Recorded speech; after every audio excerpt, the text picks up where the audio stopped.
Dear students, today in my 6th class और आज मैं आप लोगों को ट्राइवियल और non trivial solution of a system of homogeneous equation given रहता है उसके ट्राइवियल और नॉन ट्राइवियल सॉल्यूशन हम कैसे फाइंड करते हैं linear of equation homogeneous equation में दिया हुआ रहे तो क्योंकि इससे पहले मैं आपको पढ़ाया था यूनिक सॉल्यूशन, नो सॉल्यूशन और इनफाइनाइट नंबर ऑफ सॉल्यूशन का कंडीशन, और उस पर मैंने क्वेश्चन भी कराया था। और आज मैं आपको बताने जा रहा हूँ ट्राइवियल और non trivial solution of a system of homogeneous equations की। तो कंसीडर कर लेते हैं। Consider the system of homogeneous equations.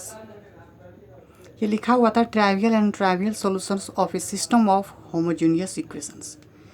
तो कंसीडर किए सिस्टम ऑफ होमोजेनियस इक्वेशन, जैसे मैं आपको लिख रहा हूँ a1x plus b1y plus c1z equals to 0, again a2x plus b2y plus c2z equals to 0 and a3x plus b3y plus c3z equals to 0।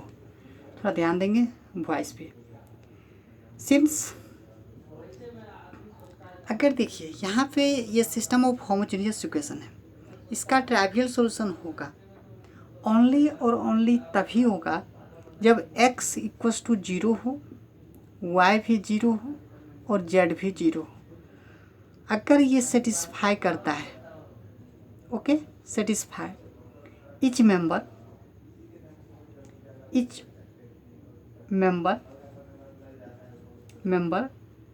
of the given system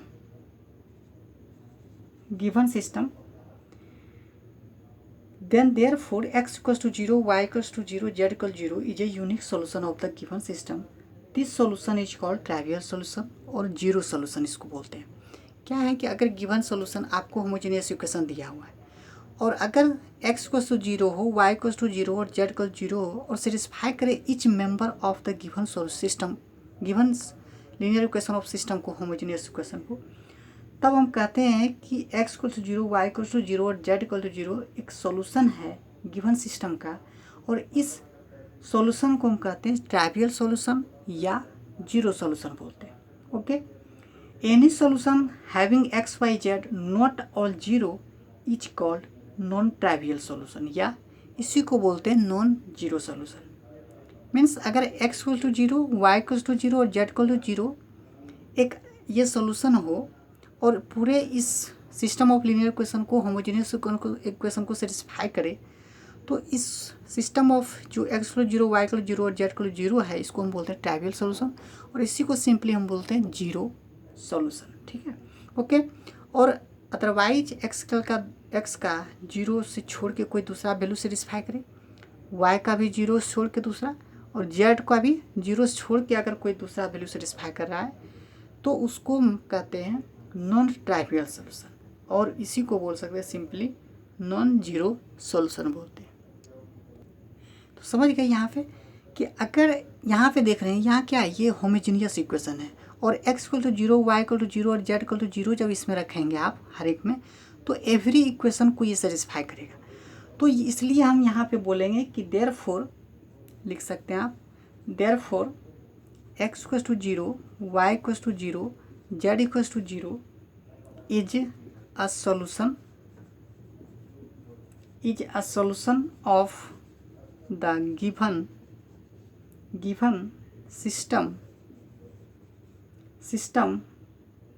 ये solution हुआ, और इसी सॉल्यूशन को हम कहते हैं this solution is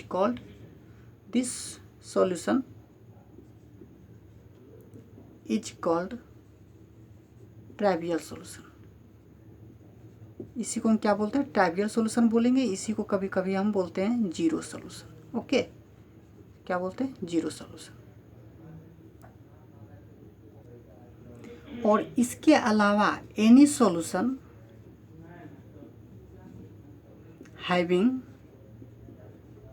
having x y z not all are zero, not all zero, अगर zero all नहीं है मतलब एक्स इक्वल टू जीरो भी नहीं, वाई भी जीरो नहीं, जेड भी जीरो, अगर not all zero is called non trivial solution, trivial solution. ये आपको जेई मेन में पूछा जाएगा या जेई और आईटी एडवांस में, ये 10+2 में ये पढ़ना नहीं है आपको, और इसी को हम बोलते हैं नॉन जीरो सॉल्यूशन। ओके, तो अब हम कुछ यहाँ पे क्वेश्चन देखेंगे और पहले कुछ नोट देख लेते हैं इस पर। तो अब पहला मैंने लिखा हूँ, पहला नोट में लिखिए आप पहले, the system of homogeneous equation, ये क्या है, homogeneous equations is always consistent होता है। सबसे पहला कंडीशन है कि अगर होमोजीनियस इक्वेशन दिया हुआ है तो वो सिस्टम जो होता है होमोजीनियस इक्वेशन ऑलवेज कंसिस्टेंट होता है। दूसरा है the system of non homogeneous, ये आप पढ़ लेंगे, ठीक है, नॉन होमोजीनियस इक्वेशंस में और may not be consistent. Okay, may और may not be consistent. Okay, means क्या है कि सिस्टम ऑफ होमोजीनियस अगर इक्वेशन होगा तो वो ऑलवेज कंसिस्टेंट होता है। अब कंसिस्टेंट क्या होता है वो थोड़ी देर में आपको मैं बताऊंगा। और सेकेंड लिखा हूँ कि the system of non homogeneous equations may भी कंसिस्टेंट हो सकता है और मे भी कंसिस्टेंट नहीं भी हो सकता है, ये दूसरा था। थर्ड देखते हैं, थर्ड में है कि the system of homogeneous equations has trivial solution only if, बहुत बड़ा इंपॉर्टेंट ये, if delta is not equal to zero. ये बार बार इस पे बेस्ट क्वेश्चन आता है इस पे। और आपको जो मैं पहले बताया हूँ कि no infinite number of solution, no solution और यूनिक सॉल्यूशन, जो कंडीशन था डिटर्मिनेंट का, इस सब का जो है जेईई मेन में इस पे बेस्ट क्वेश्चन बहुत ज़्यादा आते हैं, तो इसको आपको कंडीशन याद रखना होगा प्रॉपरली। तो यहाँ पे क्या है, सिस्टम हैज होमोजेनियस इक्वेशन अगर होगा तो ट्राइवियल सॉल्यूशन ओनली होगा जब डिटर्मिनेंट का वैल्यू जीरो नहीं होना चाहिए। फोर्थ नोट लिखता हूँ, फोर्थ है the system of homogeneous equations has trivial solution, okay, trivial solution as well as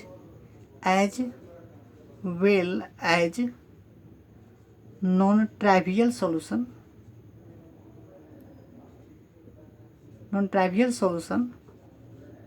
if delta is equal to zero. System of homogeneous equations has trivial solution as well as non trivial solution if delta equal to zero. Means क्या है कि किसी भी homogeneous equation system होगा तो उसका trivial और non trivial दोनों हो सकता है अगर डेल्टा जीरो होगा। तो अगर डेल्टा जीरो है तो ट्राइवियल और नॉन ट्राइवियल दोनों हो सकता है, बट अगर डेल्टा जीरो नहीं है तो ओनली उसमें क्या होगा, ट्राइवियल सॉल्यूशन होगा। फिफ्थ नंबर कहता है कि if the system of homogeneous equation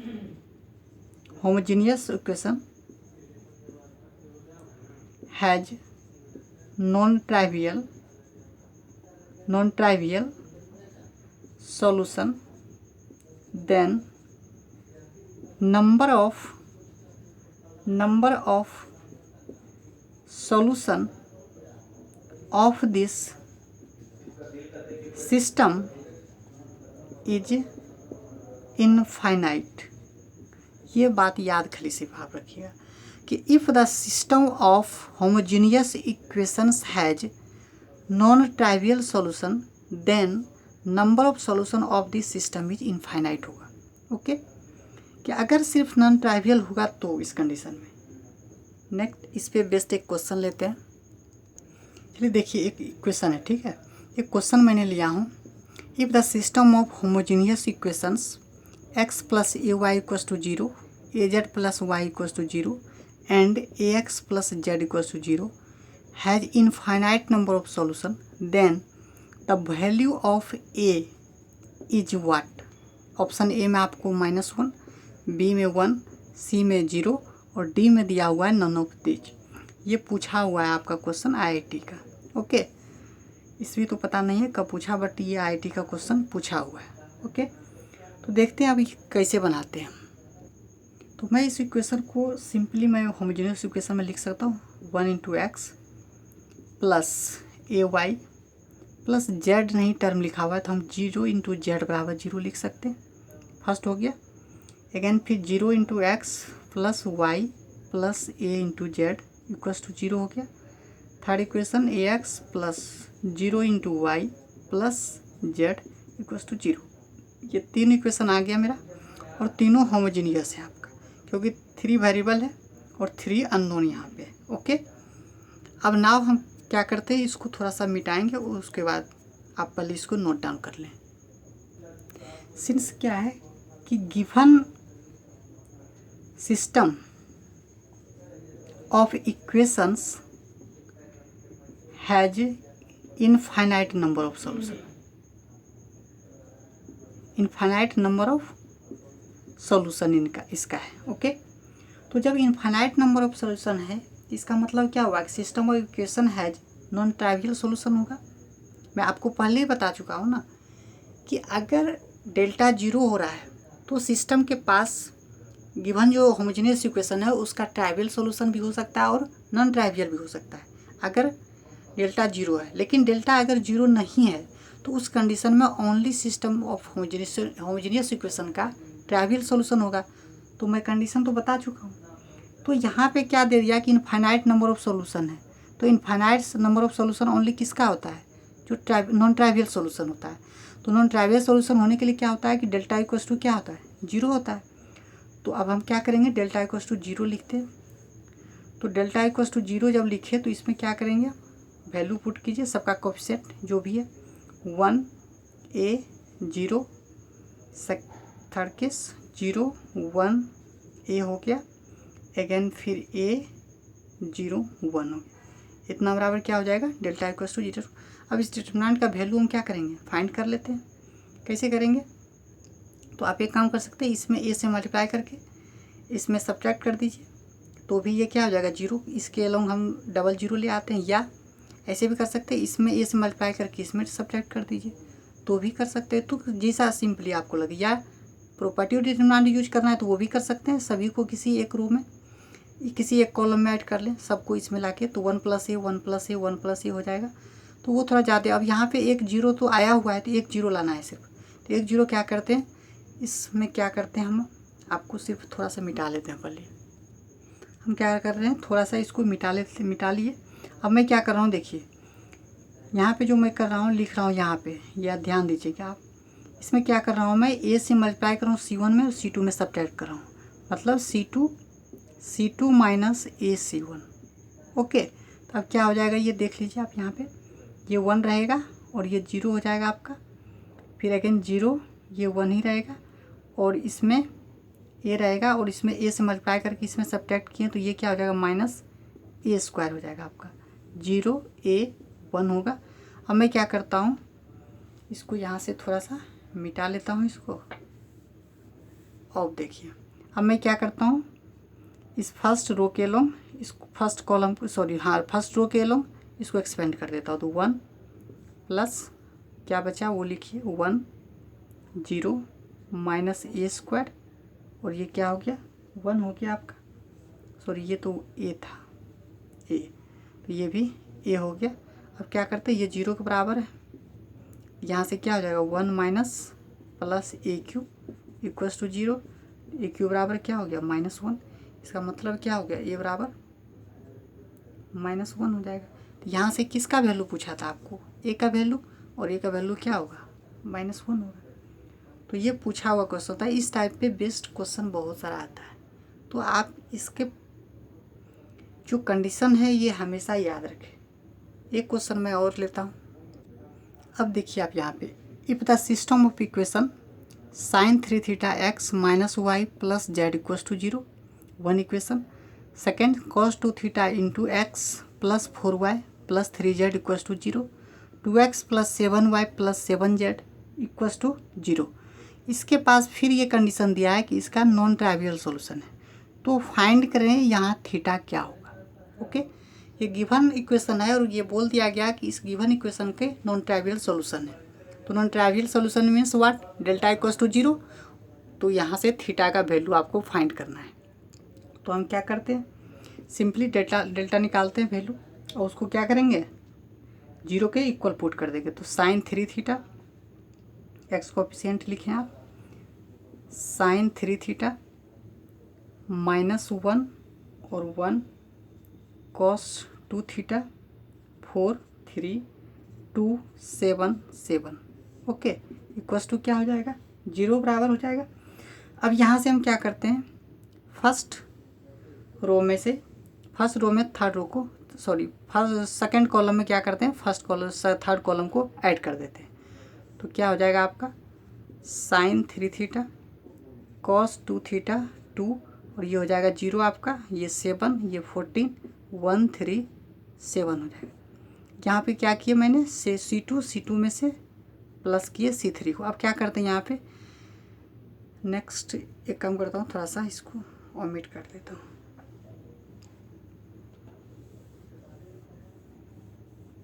okay, ध्यान देंगे। अब मैं क्या करता हूँ, यहाँ पे सेकेंड रो में 2 से मल्टीप्लाई करके थर्ड रो में सब्ट्रैक्ट कर लेता हूँ। तो क्या होगा, यहाँ पे भी 0 ले आएंगे क्योंकि इसके रो अलोंग ये 0 आ चुका है, इसके अलोंग भी 0 आ जाएगा।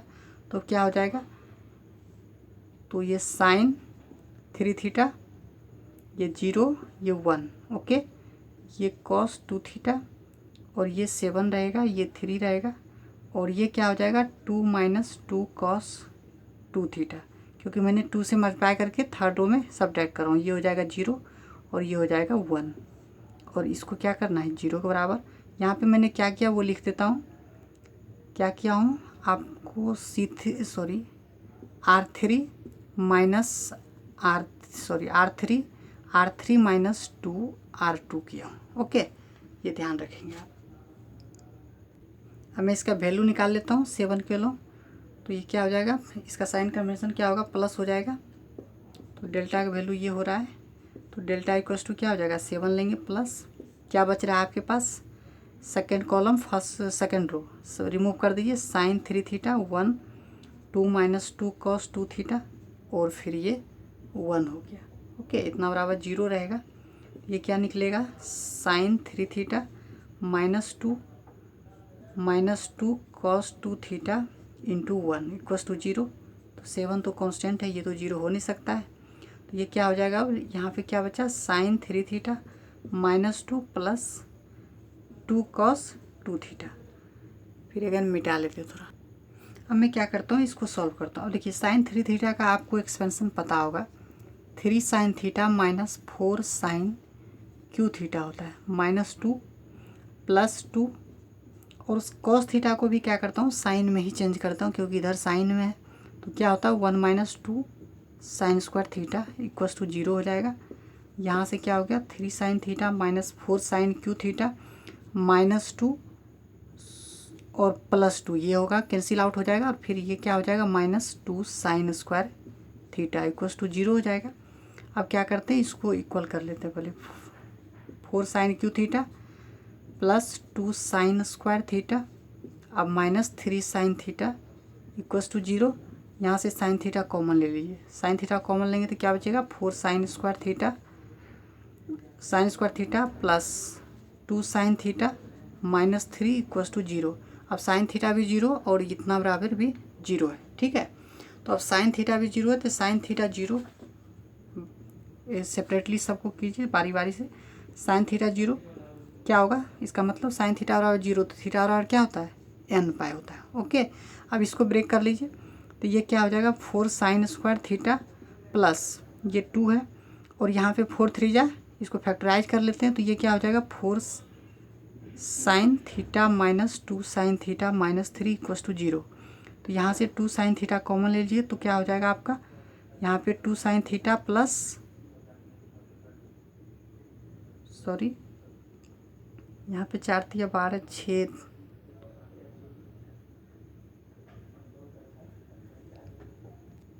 सॉरी यहाँ पे फैक्टराइज नहीं हो रहा है, सॉरी यहाँ पे देखिए 2 था तो यहाँ 4 हो जाएगा आपका, थोड़ा देख लीजिएगा इसको, ये 4 हो जाएगा, यहाँ पे 4 आएगा। ओके, तो 4 3 जा, इसको 4 लाना है तो 6 कर दीजिए, इसको 2 कर दीजिए, 6 2 जा 12।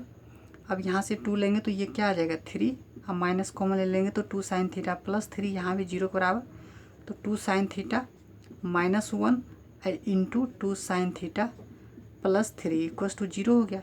और फिर यहाँ सेपरेटली इसको 0 के इक्वल पुट करते हैं तो 2 sine theta equals to 1, sine theta बराबर क्या हो गया, यहाँ से साइन थीटा बराबर हो जाएगा 1/2, और यहाँ से क्या हो जाएगा साइन थीटा बराबर माइनस 3/2, जो कि ये पॉसिबल नहीं है। साइन थीटा का वैल्यू जब भी होगा तो ये लाई करेगा -1 to 1 के बीच, इसलिए ये क्या हो गया इम्पॉसिबल। ओके, ये इम्पॉसिबल हो गया, -3/2 नहीं हो सकता वैल्यू, तो ये तो ख़त्म। इसके लिए क्या करेंगे, sine theta equal to sine alpha, जो कि आप पढ़े होंगे, अगर नहीं पढ़े तो इसको देख लें। तो साइन अल्फ़ा, ये अल्फ़ा क्या हो जाए 1/2 किसका वैल्यू होता है π/6 का, 30 डिग्री का होता है साइन का, और sine theta equal to sine alpha होता है, थीटा बराबर क्या होता है n pi plus minus 1 to the power n into alpha होता है, अल्फ़ा के स्थान पे क्या है π/6। तो देखिए आपको इस फॉर्म में लिखना पड़ेगा। अब वहाँ ऑप्शन में क्या दिया हुआ रहेगा उसके अकॉर्डिंग हो सकता है कि आपको दोनों ऑप्शन में ये दिया हुआ रहे, थीटा के स्थान पे ये भी रहेगा, दोनों ऑप्शन में ये रहे, या हो सकता है कि एक ऑप्शन में ये दूसरे में ये और तीसरे में बोल दे कि बोथ 1 और 2, तो वो आपको ऑप्शन के अकॉर्डिंग, और आपको हो सकता है कि वैल्यू भी निकाल के दे। तो आप एटलीस्ट इसी तरह निकालें जिससे कि आपको पूरा कंसेप्ट पता हो, और जो वहाँ पूछेगा उस तरह से आप आंसर दे पाएँ। ओके, तो मैंने ये क्वेश्चन बताया हूँ, ठीक है ना, सिस्टम ऑफ, ये था दिया हुआ क्वेश्चन आपको लीनियर इक्वेशन, इसमें थीटा कैसे निकालते हैं, तो ये क्वेश्चन था। नेक्स्ट एक और कंडीशन है, उसके बाद हम डिटर्मिनेंट का जो प्रॉपर्टी सब खत्म हो गया, उसके बाद हो सकता है तो मैं कुछ क्वेश्चन कराऊंगा बाद में। हाँ, तो एक ये कंडीशन बच गया है कि अगर कंडीशन हो n inconsistency, condition for consistency of n+1 linear equation है, और अननोन कितने हैं n+1 लीनियर इक्वेशन है, और आपके पास अननोन है n, कैसे हम फाइंड करेंगे। तो नंबर 1 है कि द सिस्टम ये इक्वेशन आपको दिया हुआ है a1x plus b1y plus c1 equals to 0, a2x plus b2y plus c2 equals to 0, a3x plus b3y plus c3 equals to 0 है। ये आपको लीनियर इक्वेशन दिया हुआ है, ठीक है। ये कंसिस्टेंट होगा, ये क्या होगा कंसिस्टेंट, ये कंसिस्टेंट होगा इफ़, तभी कंसिस्टेंट होगा जब a1 b1 c1, a2 b2 c2, a3 b3 और c3 वैल्यू डिटर्मिनेंट का 0 के बराबर होना चाहिए, तब ये क्या हो जाएगा कंसिस्टेंट हो जाएगा, ठीक है।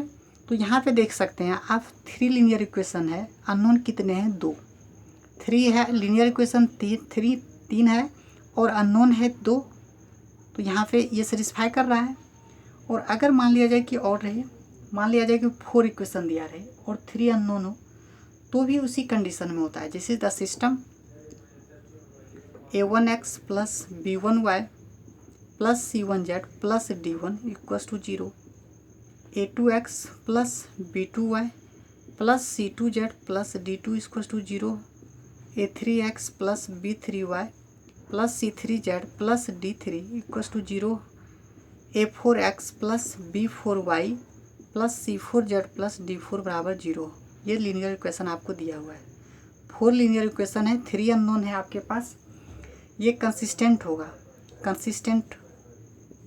कंसिस्टेंट होगा इफ़ इसका डिटर्मिनेंट जब हम निकालें वो क्या होना चाहिए 0 के बराबर, a1 b1 c1 d1, a2 b2 c2 d2, a3 b3 c3 d3 A4 B4 D4 sorry A4 B4 C4 D4 इस डिटर्मिनेंट का वैल्यू निकाले तो 0 आ जाना चाहिए। अब इस पे बेस्ड एक क्वेश्चन कराते हैं, उसके बाद में डिटर्मिनेंट का ये लास्ट प्रॉपर्टी था। देखिए एक क्वेश्चन ये, find the lambda for which the system x plus y बराबर 4 x माइनस वाई बराबर 2 2x प्लस लैम्डा वाई, ये लैम्डा है, लैम्डा वाई इक्वल्स टू 5 और दिया हुआ है कि ये क्या है, कंसिस्टेंट है। जब कंसिस्टेंट आपको बोल दिया गया और ये क्या है, 3 लीनियर इक्वेशन है और 2 अननोन है, तो हम क्या करते हैं, कंसिस्टेंट होने के लिए क्या होता है, डेल्टा इक्वल्स टू 0। और डेल्टा हम कैसे निकालते हैं, तो इसको इधर पहले आप लिख लें सबको एक तरह से अरेंज करके, और उसके बाद उसका क्या करें, सभी का ये इसका कोएफिशिएंट एक्स वाई का कोएफिशिएंट और फिर कांस्टेंट का वैल्यू, तो 1 हो जाएगा, 1 और -4 हो जाएगा आपका, 1 -1 -2 होगा और 2 लैम्डा और ये क्या हो जाएगा -5, इसकी वैल्यू क्या होगी, 0 के इक्वल होगा। अब क्या करते हैं हम यहाँ पे निकालते हैं इसका वैल्यू, तो ये इसमें से क्या करते हैं, R1 में से R2 को सब्ट्रैक्ट कर देते हैं, ये क्या हो जाएगा 0 आपका, और ये क्या हो जाएगा 2 और ये क्या हो जाएगा आपका, बोलिए -2 और फिर अगेन इसको रहने देते हैं 1 -1 -2 2 लैम्डा -5। इसमें क्या किए हैं ये लिखना चाहते हैं तो आप लिख सकते हैं R1, यहाँ पे R1 माइनस R2 को किया, ठीक है, ये बराबर 0 होगा। नेक्स्ट क्या करते हैं, अब हम इसमें से क्या करते हैं, C2 में C1 को C3 को ऐड कर देते हैं, तो भी ये 0 हो जाएगा। तो ये क्या हो गया 0 0 और ये -2 बचा, 1 और ये हो गया आपका कितना -3, ये -2 2 लैम्डा -5 ये इक्वल्स टू क्या हो गया आपका 0 के बराबर। थोड़ा सा मैं इसको कर लेता हूँ क्लीन। अब मैं क्या करता हूँ, इस इक्वेशन इसको फर्स्ट रो के अलोंग इसको एक्सपेंड कर देता हूँ, तो क्या हो जाएगा, ये प्लस माइनस प्लस हो जाएगा, तो -2 डिटर्मिनेंट क्या बचा आप देख लें, 1 -3 और 2 लैम्डा -5 इक्वल्स टू क्या हो जाएगा 0, ये 0 हो गया आपका। तो अब क्या है, इसका एक्सपेंड कर दीजिए, -2 लैम्डा -5 और ये क्या हो जाएगा +6 इक्वल्स टू क्या हो जाएगा 0। तो यहाँ से -2 तो 0 के इक्वल नहीं हो सकता, तो lambda +1 equals to 0, lambda equals to क्या हो गया -1। तो इस इक्वेशन का जो वैल्यू हो रहा है -1 होगा। तो यहाँ पे लैम्डा का वैल्यू क्या निकल गया मेरा -1। ये इस इक्वेशन का जो लैम्डा का वैल्यू फाइंड करने बोला था ये -1 होगा। ओके, तो इसी तरह से यूज करके आपको बनाना है। इसी तरह से क्वेश्चन आपके पास आएंगे और आपको प्रैक्टिस मोड से जितने ज़्यादा क्वेश्चन आप कर सकते हैं, एनसीईआरटी तो पहले आप लगा लें, और अगेन कोई दूसरा बुक, कोई भी डॉक्टर केसी सिन्हा या किसी का भी आप एक फॉलो करें और उसका प्रैक्टिस पूरा करें, क्वेश्चन का प्रैक्टिस करें, प्रॉपर्टी पूरा याद रखें, एकदम कंफर्म रहें, एकदम टिप्स पे रहनी चाहिए, और उसको अप्लाई करने भी आपको जाना चाहिए। अप्लाई कर पाएंगे तभी वहाँ पे, कैसे अप्लाई करेंगे, यहाँ से प्रैक्टिस करके जाएंगे तो वहाँ पे आपको क्वेश्चन में, क्योंकि वहाँ पे ऑनलाइन एग्ज़ाम होता है, टाइम उतना मिलेगा नहीं आपको, तो जितना आप मोर प्रैक्टिस करेंगे क्वेश्चन का उतना ही अच्छा होगा आपके लिए। एक मैं क्वेश्चन दे देता हूँ, सिर्फ आपको चेक करना है कि whether the system x + 2y = 5, दूसरा इक्वेशन 2x - 3y = -4, ओके, और थर्ड है 4x + 5y = 14। ये 3 इक्वेशन आपको दिया हुआ है, ओके।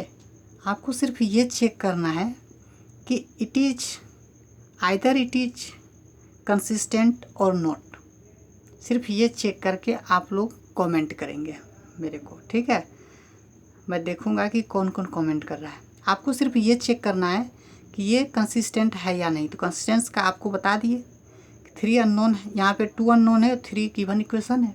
डिटर्मिनेंट निकालेंगे, अगर 0 हुआ तो कंसिस्टेंट, 0 नहीं हुआ तो क्या होगा, कंसिस्टेंट नहीं होगा। तो आपको चेक करके मुझे कमेंट करना है, ठीक है। तो डिटर्मिनेंट यहाँ पे क्या हुआ, ख़त्म होता है मेरा, ये मेरा एंड हुआ डिटर्मिनेंट का। बट अगर क्वेश्चन आप लोग अगर डिमांड करेंगे कि और क्वेश्चन सर कराएं तो मुझे टाइम मिलेगा, तो मैं क्वेश्चन क्या करूँगा, कुछ न्यू क्वेश्चन जो होगा मैं उससे बना के आप लोगों के सामने यूट्यूब पे अपलोड कर दिया करूँगा। बट आप लोग का डिमांड होना चाहिए। आप लोग सबसे पहले इस डिटर्मिनेंट को पूरा पढ़ें, सही से वीडियो देखें और उसका प्रॉपर नोट बनाएं और फिर एनसीईआरटी जितने भी क्वेश्चन है उसका करें। आपको एनसीईआरटी में जितना आप बना लिए ना, ये जितना हम बताए हैं, जितने प्रॉपर्टी बताए हैं उसको पूरा याद रखें। एनसीईआरटी का मैं गारंटी देता हूँ 100% कि एक एक क्वेश्चन आप बना सकते हैं उसका। और रही बात जेईई मेन का भी आपका बनेगा, लेकिन हाँ पूरा प्रॉपर्टी आपका डिटर्मिनेंट का आना चाहिए और उसे कैसे अप्लाई करते हैं ये भी आना चाहिए और आपका प्रैक्टिस भी रहना चाहिए। इसलिए मैं यहाँ पे बाय करता हूँ और नेक्स्ट टॉपिक मेरा जो होगा वो मैट्रिक्स होगा। ओके, तो नेक्स्ट डे से मैं मैट्रिक्स स्टार्ट करने जा रहा हूँ। ठीक है, bye, have a nice day.